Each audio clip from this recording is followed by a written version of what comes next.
नमस्कार साथियों, शिखर competition classes के ऑनलाइन प्लेटफॉर्म पर एक बार पुनः आपका हार्दिक स्वागत है। उम्मीद है कि आप लोग अच्छे होंगे। आज हम लोग यूपीपी का जो प्रीवियस ईयर्स पेपर्स हैं उसमें 25 अक्टूबर 2018 का जो पेपर है फर्स्ट शिफ्ट का, उसको हल करेंगे। इसमें जो मैथ का पोर्शन है, मैथ के जो आए हुए क्वेश्चन है उसको हम लोग एक एक करके लगाएंगे, ठीक है। और इसके पेपर के पैटर्न को समझेंगे, पेपर कैसा आता है। क्वेश्चन नंबर 1 है, इसमें लिखा है रिस्का और आकाश ने साझेदारी में कुछ पैसे निवेश किए। रिस्का ने 1875 रुपये निवेश किए और लाभ से अपने हिस्से के रूप में 225 रुपये प्राप्त किए। अगर आकाश ने लाभ से अपने हिस्से के रूप में 288 रुपये कमाए हों तो आकाश ने कितनी राशि का निवेश किया। तो जैसे ये क्वेश्चन जो है वो साझेदारी का है, और साझेदारी में आपको पता है कि क्या फार्मूला लगता है, बोलो। x1 t1 अनुपात x2 t2 बराबर p1 अनुपात p2। जैसे यहां पर दो हैं, एक रिस्का है और दूसरा आकाश है। तो रिस्का द्वारा x1 क्या है, रिस्का द्वारा लगाई गई पूंजी, और t1 क्या है, उसके द्वारा लिया गया समय, यानी जितने समय तक निवेश पूंजी का निवेश रहा। यह है आकाश द्वारा लगाई गई पूंजी x2, और t2 क्या है, उसके द्वारा निवेश का समय। और P1 P2 क्या है, बोलो, उसका लाभ में हिस्सा है, ठीक है। और यहां पर समय समान है तो T1 T2 बराबर है, कोई दिक्कत नहीं है। देखिए रिस्का ने कितने रुपए लगाए हैं, 1875 रुपए। T1 एक मान लेते हैं अनुपात, दूसरे ने कितने रुपए लगाए हैं, बोलो, यही निकालना है। आकाश ने कितने रुपए ने, T2 को भी हम एक मान लेते हैं, बराबर है। और पहले वाले ने कितने रुपए कमाए हैं, 225 रुपए, और दूसरे वाले ने कितने कमाए हैं, 288 रुपए, है ना। कितना है, 288 है, ठीक। अब हमको इसमें x2 का मान निकालना है, तो ध्यान से देखेंगे, इसमें हो जाएगा 1875 अनुपात का मतलब होता है भाग बटे x2 बराबर, इसको हम लोग ऐसे लिख लेंगे 225 बटे 288। अब हम लोग काटपीट कर लेंगे। सबसे पहले 3 से भाग कर लेंगे, 3 सते 21, 3 पचे 15, 3 नवा 27 और 3 छाक 18। अब इसमें 75 से भाग कर लेंगे तो ये जाएगा 25 बार। कितनी बार पढ़ा जाएगा, 25 बार। तो यहां पर x2 की वैल्यू आ जाएगी 96 गुणे 25, गुणा कर लेंगे तो इसका आंसर आ जाएगा 2400 रुपये। तो इस प्रकार आपका जो सी ऑप्शन है 2400 रुपये, वो बिल्कुल सही है।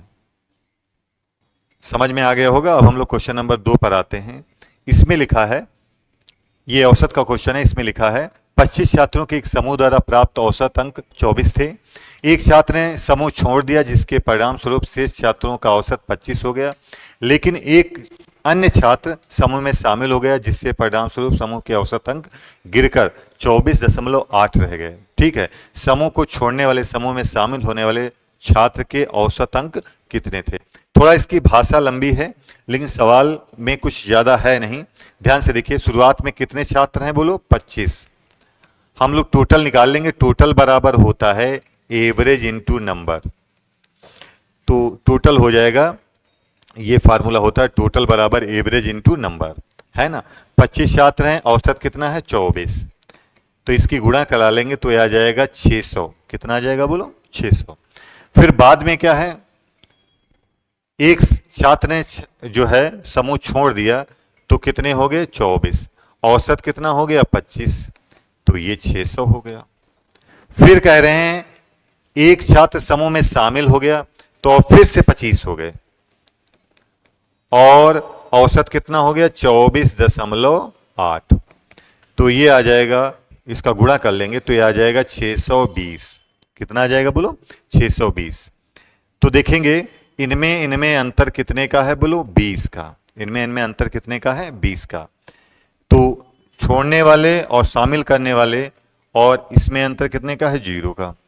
तो एवरेज बराबर क्या हो जाएगा, टोटल अपान नंबर। जो गया है उसका आएगा टोटल 0, और 20 और बटे 2, ये आपका आंसर आ जाएगा 10। तो इसका मतलब है कि पहला वाला ऑप्शन जो है वो बिल्कुल सही है। चलिए अगला क्वेश्चन करते हैं। इसमें लिखा है x अनुपात का मतलब ऐसे भाग लिख सकते हैं 4, समानुपात का मतलब होता है बराबर, y बटे 5। तो y को इधर ले आते हैं तो x बटे वाई बराबर 4/5। तो यानी आपका आंसर क्या हो जाएगा बोलो, बी, 4:5 इसका आंसर हो जाएगा, है ना। x बटे वाई हो जाएगा, x अनुपात y हो जाएगा 4:5। क्वेश्चन नंबर 4 देखते हैं, बहुत इजी है। 600 रुपए को 10% वार्षिक चक्रवृद्धि ब्याज की दर से निवेशित करने पर 2 वर्ष का अर्जित ब्याज निकालना है। तो याद रखें 2 वर्ष का चक्रवृद्धि ब्याज हम लोग कैसे निकालते हैं, रुपया लिखेंगे 600 है, यहाँ पर दर कितनी है 10 और समय कितना है 2 साल। तो पहला काम करते हैं, दोनों की आपस में मल्टीप्लाई कर देते हैं। तो 10 दूनी 20, दशमलव लगाएंगे और दूसरा स्टेप क्या है, दर का वर्ग करेंगे। तो दर का वर्ग करेंगे तो 100 आएगा, 2 जीरो लिखेंगे और सैकड़े वाला अंक यहां पर लिख देंगे, जोड़ देंगे, बटे 100, परसेंटेज का मतलब बटे 100। तो इसमें काट देंगे दोनों जीरो और मल्टीप्लाई कर देंगे, 6 6, 6 दूनी 12, 126 रुपए। यानी इसका ऑप्शन जो है वो डी बिल्कुल सही है। 2 साल का चक्रवृद्धि ब्याज कितना आ जाएगा बोलो, 126 रुपए। अभय और श्रेया ने अकेले क्रमशः 42 मिनट और 17 मिनट में किसी कार्य को पूरा कर सकते हैं। अभय से शुरू करके कार्य पूरा होने तक वे बारी बारी 1-1 मिनट के लिए कार्य करते हैं। केवल अंत में कार्य करने को 1 मिनट से कम समय तक कार्य करने की अनुमति दी जाती है। कार्य पूरा करने के लिए दोनों को कितना समय लगेगा।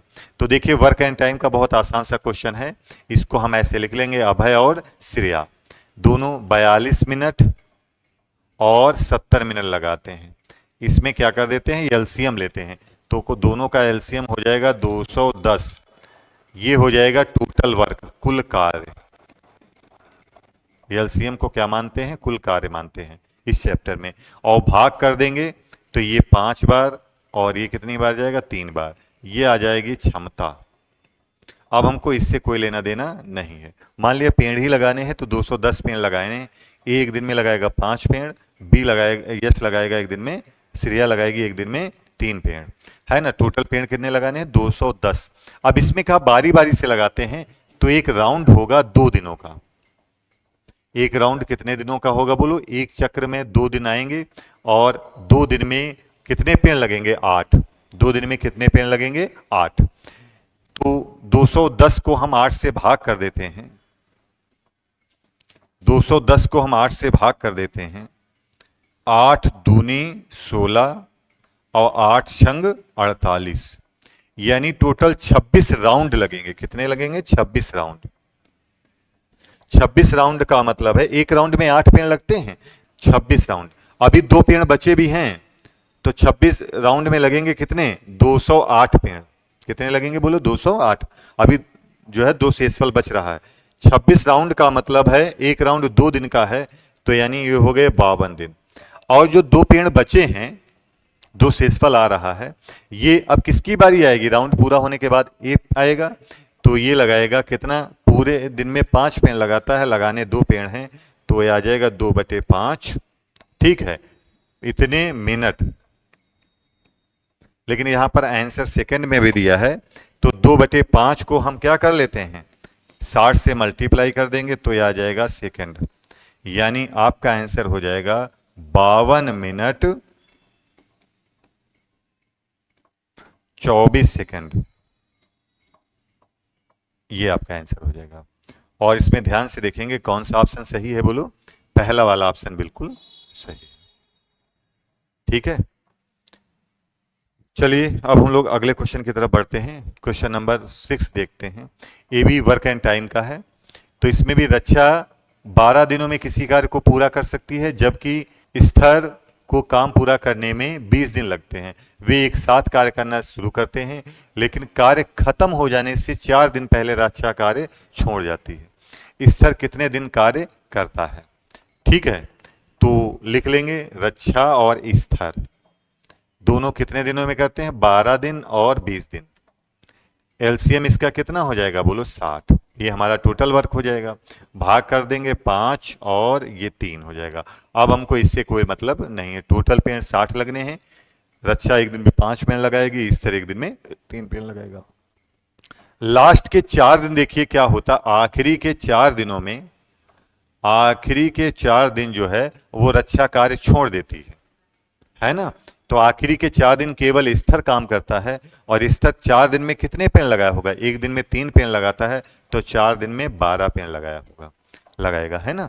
बचे ये 48 पेड़ लगाए जा चुके हैं, और ये किसने लगाए हैं, दोनों ने लगाए हैं। तो दोनों का मतलब है इसको हम लोग 8 से भाग कर देंगे, 8 छंग 48, टोटल लगेंगे 10 दिन। तो इसमें अगर पूछे रक्षा कितने दिन काम करती है, तो रक्षा 6 दिन काम करती है और काम छोड़ के चली जाती है। स्तर पूरे दिन काम करता है शुरुआत से आखिरी तक, तो उसको टोटल 10 दिन लगेंगे। कितने दिन लगेंगे बोलो, 10 दिन। और इस प्रकार आपका सी ऑप्शन जो है वो बिल्कुल सही है। चलिए अब हम लोग अगले क्वेश्चन को करते हैं, क्वेश्चन नंबर 7। इसमें लिखा है एक जहाज में किनारे से 20 किलोमीटर दूरी पर रिसाव शुरू हो जाता है। रिसाव के बावजूद जहाज किनारे की ओर 12 किलोमीटर प्रति घंटे की रफ्तार से आगे बढ़ने में सक्षम है। जहाज केवल 23 मिनट तक ही जल प्लावित रह सकता है। यदि किनारे से एक बचाव नौका को जहाज की ओर भेजा जाता है, जहाज के चालक दल और यात्रियों से निकालने में 8 मिनट लगते हैं, तो बचाव नौका की न्यूनतम गति क्या होनी चाहिए जिससे लोगों को सफलतापूर्वक बचाया जा सके। तो इसमें आप कौन फार्मूला लगाएंगे, दूरी बराबर चाल गुणे समय। दूरी बराबर क्या हो जाएगी बोलो, चाल गुणे समय। दूरी 20 किलोमीटर है, दूरी कितनी है बोलो, 20 किलोमीटर। और चाल देखिए यहां पर जहाज की गति कितनी है, 12 किलोमीटर प्रति घंटा, ठीक है। जहाज की गति कितनी है, 12 किलोमीटर प्रति घंटा। और नौका की न्यूनतम गति पूछी है, तो हमने मान लिया x, और ये विपरीत दिशा में जाएगी, तो विपरीत दिशा में चालें क्या हो जाती हैं बोलो, जुड़ जाती हैं। तो ये हो जाएगी चाल x प्लस 12। x क्या हो जाएगी बोलो, नौका की चाल है, और 12 किसकी चाल है बोलो, जहाज की चाल है ना। और समय कितना आ जाएगा, समय अंतराल हम लोग लेंगे, तो 23 मिनट दिया है और यहां पर 8 मिनट लगते हैं, तो 23 में से 8 घटा देंगे तो कितना आ जाएगा, 15 मिनट है। यहां पर दूरी किलोमीटर में है, तो यहां समय काहे में होना चाहिए, घंटे में, काहे में होना चाहिए, घंटे में। तो इसको हम लोग 60 से भाग कर देंगे, और 15 कहां से आया, 23 में से 8 हम लोग घटा देंगे। अब हल कर लेंगे, 15 एकन 15, 15 चक्कू 60, ये उधर जाएगा, तो 80 बराबर x प्लस 12, यानी x बराबर कितना हो जाएगा, ये उधर जाएगा माइनस का हो जाएगा 68 किलोमीटर प्रति घंटा। यानी नौका की चाल कितनी होनी चाहिए बोलो, 68 किलोमीटर प्रति घंटा। यहाँ पर नौका की चाल ही तो हमने मानी थी x, और x का मान कितना आ गया, 68 किलोमीटर प्रति घंटा। उम्मीद है कि आप लोगों को ये क्वेश्चन समझ में आ गया होगा। अब हम लोग क्वेश्चन नंबर 8 पर आते हैं। इसमें लिखा है पाल्सन आमतौर पर 8:15 पर अपने घर से निकलता है, 8:15 बजे, और समय पर कार्य पहुंचने के लिए निश्चित गति से यात्रा करता है। एक दिन उसने अपनी सामान्य गति 3/5 पर यात्रा की, यानी उसने चाल घटा दी। अगर पहले 5 थी तो अब कितनी कर दी, 3। तो वह 45 मिनट की देरी से पहुंचा। पाल्सन को आमतौर पर अपने कार्यालय तक पहुंचने में कितना समय लगता है।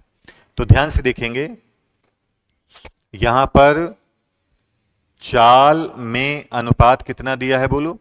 अगर पहले चाल कितनी थी, चाल थी पहले 5, तो अब कितनी हो गई, 3। ये पहले की चाल है और ये अब बाद की चाल है। तो समय जो होता है चाल का विपरीत होता है, तो इसमें क्या हो जाएगा, 3:5। ठीक है, क्या हो जाएगा, इसका हम लोग विपरीत कर लेंगे। अब ध्यान से देखिए, यहां जो दिया है समय का अंतर दिया है, तो समय का अंतर दिया है, तो 3 में से 5 या 5 में से 3 गया, समय का अंतर कितने का, 2। 2 की वैल्यू 45 दी है, तो 1 की वैल्यू कितनी हो जाएगी, 45/2। और हमको निकालना किसकी वैल्यू है बोलो, 3 की।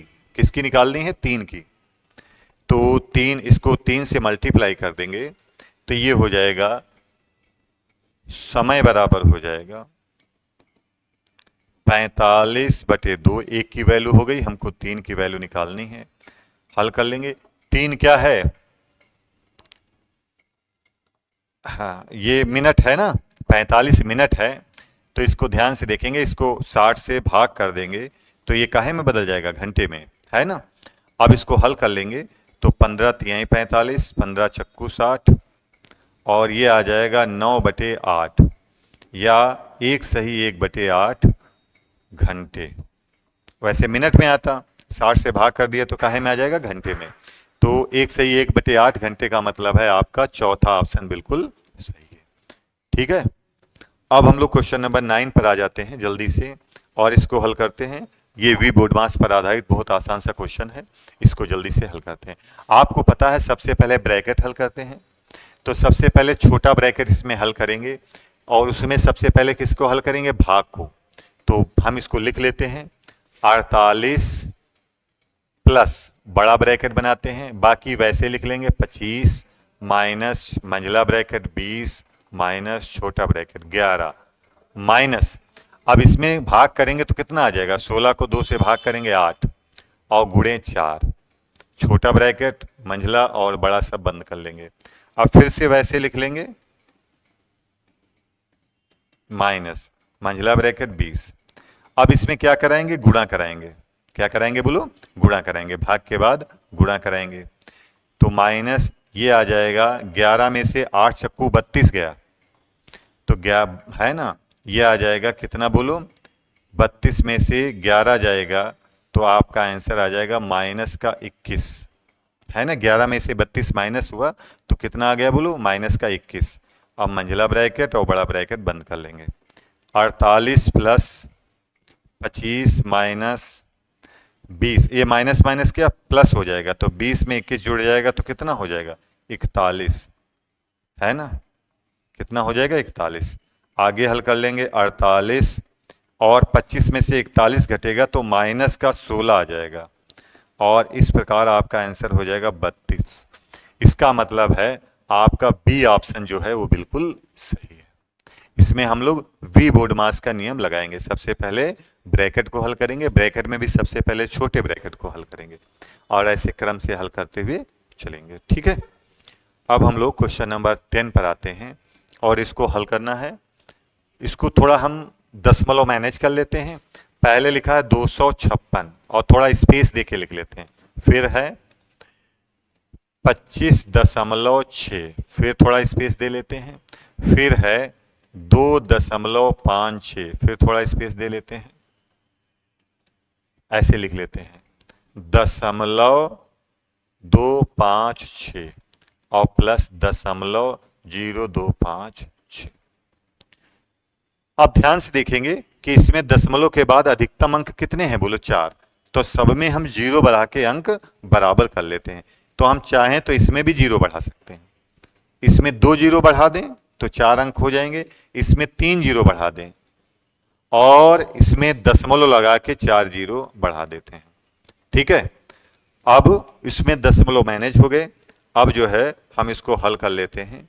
तो पहले जोड़ेंगे, देखिए 6, ये 0, तो आ जाएगा 6, लास्ट में कितना आ गया? 6। अब देखिए इसका 5 लेंगे, 5 6 11, 1 आ गया। अब यहीं से क्लियर हो रहा है कि ये इसका आंसर है। फिलहाल तब भी आगे लिख लेते हैं, हासिल आया 1।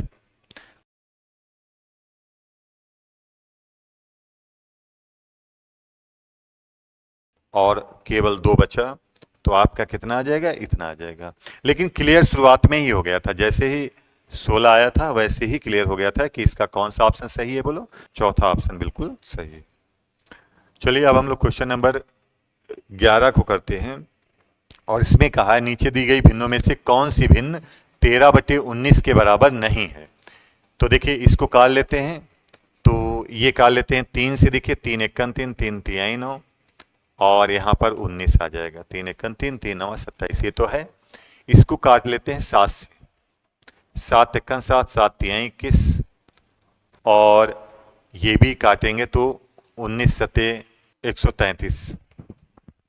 इसको देख लेते हैं। ये देखते हैं 4 से कट रहा है, 4 पंचे 20, 4 दूनी 8, और इसको काट लेते हैं 4 सटे 28, 4 छंग 24। फिर से काट लेते हैं इसको, है ना। अब इसको काट लेते हैं किससे, 4 से, 4 13 4 19।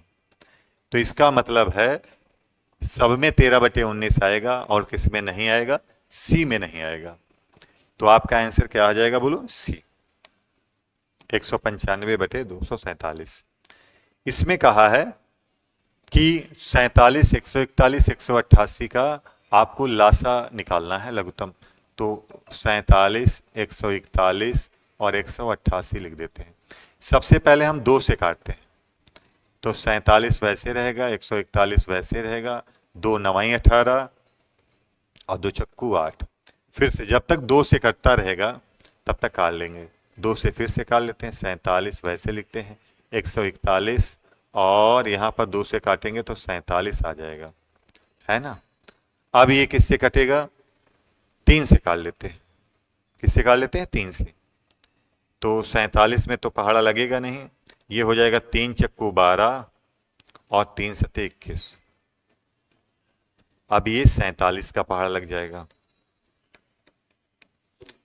तो इनका आपस में गुणा करा देंगे, तो 2 दूना 4 3 12, तो एलसीएम हो जाएगा 12 गुणे 47, तो 12 सते 84 और 12 चौक 48 और 8 54, नहीं 56।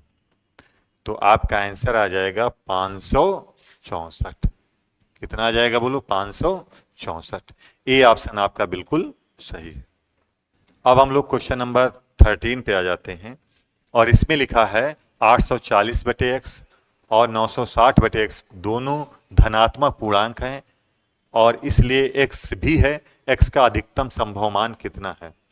इसमें देखिए पूर्णांक आएगा, दशमलव में आंसर नहीं आएगा, तो आप इसको विकल्प से करेंगे। x का मान यहां अधिकतम कितना है बोलो, देखिए 240 से ये तो डिवाइड हो जाएगा 960 4 बार, लेकिन 840 में भाग नहीं लगेगा, है ना, इसलिए ये भी नहीं हो सकता। ये भी 840 हो जाएगा लेकिन 960 नहीं होगा। 114, ये आपका आंसर हो जाएगा 120। तो इसमें कितना आ जाएगा, 840 को आप भाग कर देंगे 120 से तो कितना आ जाएगा 7, 12 सते 84। ऐसे 840 को, सॉरी 960 को भाग कर देंगे 120 से, 12 8 96। तो देखिए धनात्मक पूर्णांक आएगा कि नहीं आएगा। तो आपका आंसर क्या हो जाएगा बोलो, 120।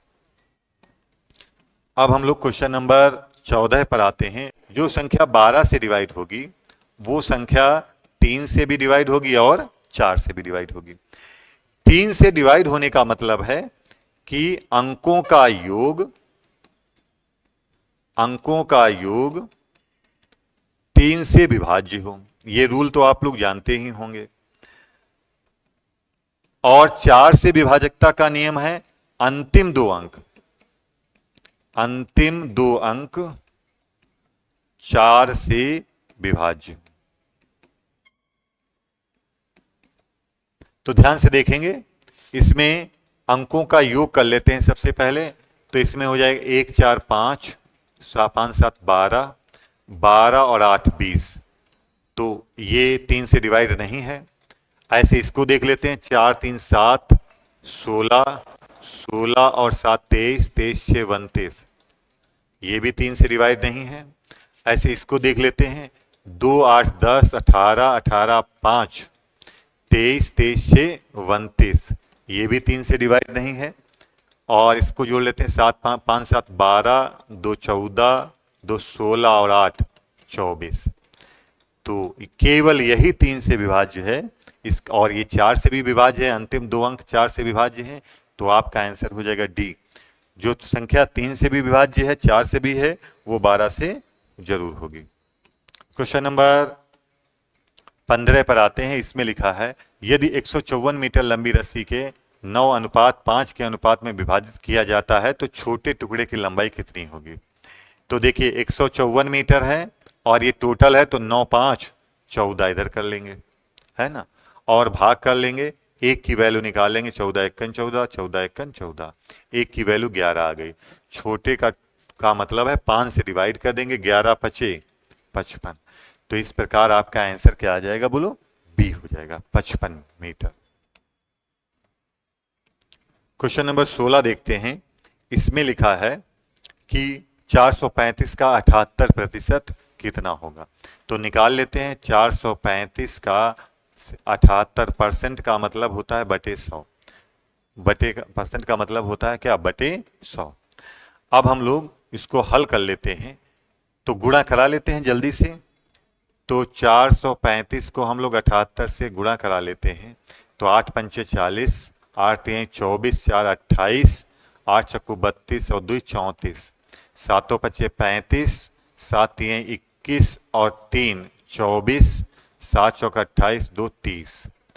ये हो जाएगा 0, 8 5 13, 4 4 8 1 9, 3 3। कितना हो जाएगा बोलो। और इसमें बटे 100 है तो कई अंक के बाद दशमलव लग जाएगा, 2 अंक के बाद। तो आपका आंसर आ जाएगा 339.30। यहां पर ऑप्शन में कोई नहीं है, ध्यान से देखें।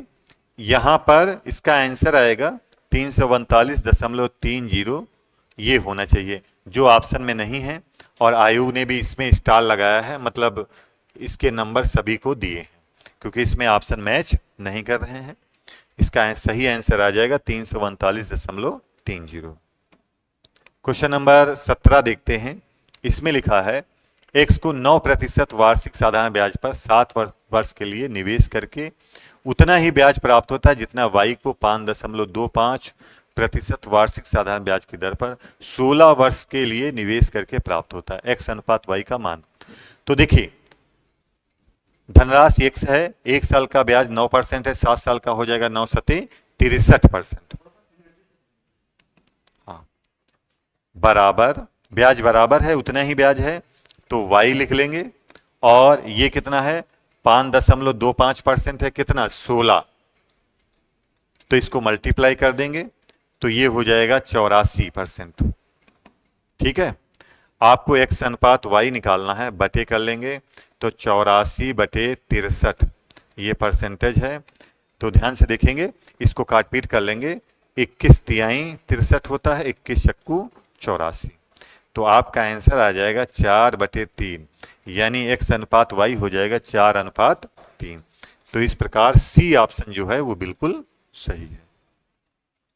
अब हम लोग क्वेश्चन नंबर 18 पर आते हैं। इसमें लिखा है सुवी को 198 रुपए में एक वस्तु को बेचने से 12% की हानि हुई।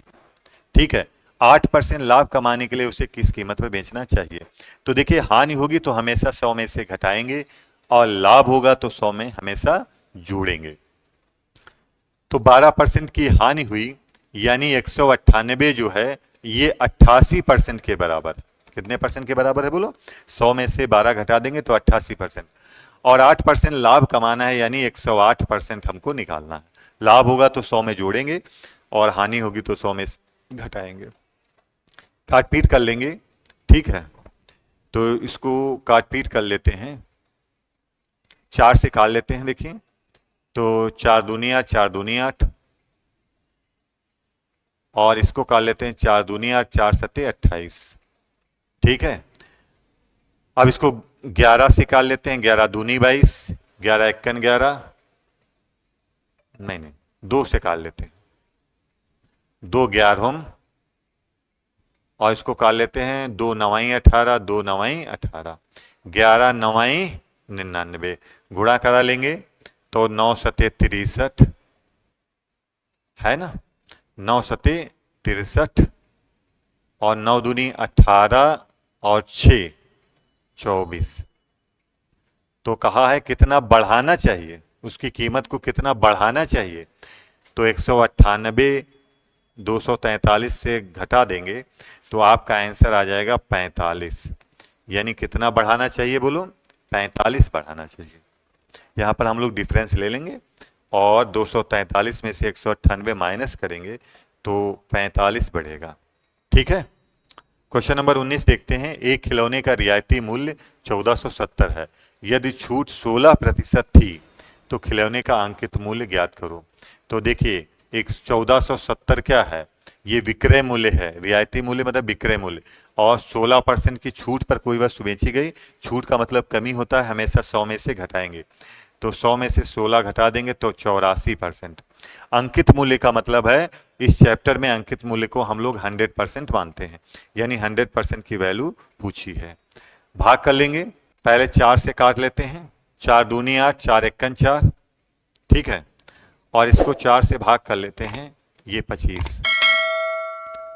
अब 7 से भाग कर लेते हैं, 7 तियां 21, 7 दूनी 14, 7 एक्कन 7, 210 आ जाएगा।